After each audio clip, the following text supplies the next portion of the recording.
Hello guys welcome back to my channel Sharmila सभी। आज आमी शेयर करब महाराष्ट्रेर एक फेमास रेसिपि लसुनी मेथी, जा आमरा बांगलाय बोले थाकी रसुन मेथी। चलुन ताहले देखे नेওয়া যাক आजकेर भिडियोटी।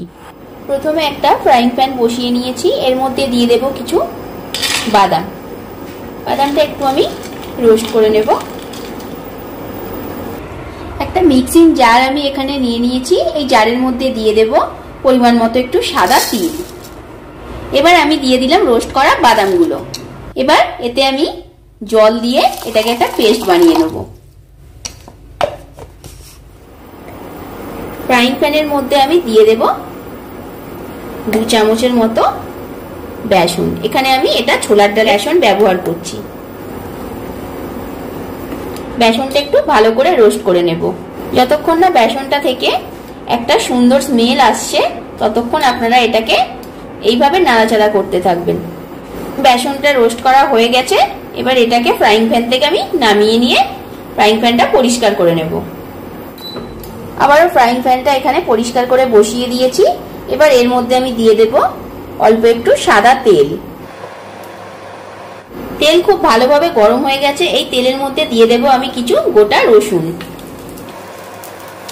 রসুনটা একটু লাল লাল হয়ে আসলে এখানে আপনারা দিয়ে দেবেন কুচি করা মেথি শাক। শাকটাকে একটু 5 মিনিট ধরে আমি ভেজে নেব। 5 মিনিট ধরে শাকটাকে ভেজে নিয়েছি। শাকটা খুব ভালোভাবে ভাজা হয়ে গেছে। এবার এটাকে আমি ফ্রাইং প্যান থেকে এবার নামিয়ে নেব। শাকটা ভেজে তুলে নিয়েছি। ওই ফ্রাইং প্যানের মধ্যেই আমি বেশ খানিকটা সাদা তেল অ্যাড করে দিলাম। আর আমি দিয়ে দিলাম হাফ চামচের মতো ঘি। এখানে আপনারা ঘিয়ের পরিবর্তে বাটারও ব্যবহার করতে পারেন বা নাও ব্যবহার করতে পারেন, এটা অপশনাল। এবার আমি দিয়ে দিলাম এতে 2টো শুকনো লঙ্কা আর ফোড়নে দিলাম অল্প একটু গোটা জিরে। এরপর দিয়ে দেব রসুন কুচি। রসুনটা একটু লাল লাল হয়ে ভাজা হয়ে আসলে তারপরেই আমি দিয়ে দেব কুচনো পেঁয়াজ। আমি এখানে পেঁয়াজগুলোকে খুব ছোট ছোট করে কুচিয়ে নিয়েছি। পেঁয়াজটাকে একটু লাল লাল করে ভেজে নেব। দেখুন পেঁয়াজটা হালকা লাল করে ভাজা হয়ে গেছে।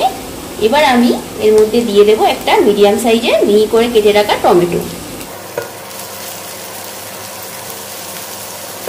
টমেটোটা দেওয়ার সাথে সাথেই আমি দিয়ে দেব পরিমাণ মতো লাল লঙ্কার গুঁড়ো, দিয়ে দিলাম হলুদ গুঁড়ো, ধনে গুঁড়ো দিয়ে দিলাম, সব শেষে দিয়ে দিলাম গরম মশলা গুঁড়ো। সব কিছু গুঁড়ো মশলা এবার ভালো করে মিশিয়ে নেব। গ্যাসের ফ্লেমটাকে লো করে দিয়ে এবার আমি এটাকে 5 মিনিটের জন্য ঢাকা দিয়ে দিলাম। 5 মিনিট পর এবার আমি ঢাকনাটা খুলে দিলাম। টমেটোগুলো প্রায় গলে গেছে। এই সময় গ্যাসের ফ্লেমটাকে কিন্তু লোতেই রাখবেন, হাই করবেন না, তা না হলে সমস্ত গুঁড়ো মশলাগুলো তলায় ধরে যেতে পারে। এবার আমি যে পেস্টটা বানিয়ে রেখেছিলাম সাদা তিল আর বাদামের পেস্টটা দিয়ে দিলাম।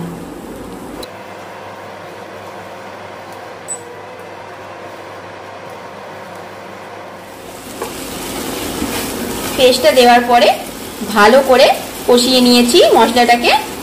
দেখুন ওপর থেকে তেলও ছেড়ে দিয়েছে। এবার আমি দিয়ে দেব আগে থেকে যে রোস্ট করে রেখেছিলাম বেসনটা, সেই বেসনটা দিয়ে দিলাম। এই সময় অবশ্যই গ্যাসের ফ্লেমটাকে লোতে রাখবেন, তা না হলে বেসনটা দলা পাকিয়ে যাবে। এইভাবে মিশিয়ে নেব। বেসনটা মিশিয়ে নেওয়ার পরে আমি একটু জল এখানে অ্যাড করে দিলাম।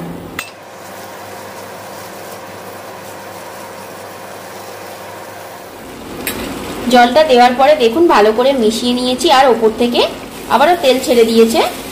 এটাকে ভালো করে একবার মিশিয়ে নিলাম। এবার আগে থেকে ভেজে রাখা মেথি শাকটা আমি এর মধ্যে দিয়ে দেব।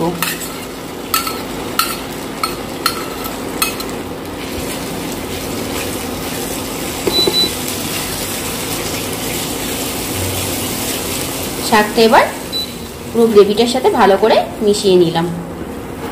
সবকিছু ভালো করে মিশিয়ে নিয়েছি। এবার সবশেষে যেটা দেব সেটা হচ্ছে পরিমাণ মতো নুন। নুনটাকে ভালো করে মিশিয়ে নেব। রসুন মেথি পুরোপুরি রেডি হয়ে গেছে। এবার এটাকে নামিয়ে নেব ফ্রাইং প্যান থেকে।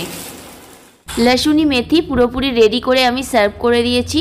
যদি আমার এই ভিডিওটি বন্ধুরা আপনাদের ভালো লেগে থাকে তাহলে অবশ্যই একটা লাইক, কমেন্ট অ্যান্ড শেয়ার করবেন। আর যারা আমার চ্যানেলটিকে এখনও পর্যন্ত সাবস্ক্রাইব করেননি প্লিজ চ্যানেলটিকে সাবস্ক্রাইব করে দিয়ে পাশে থাকবেন।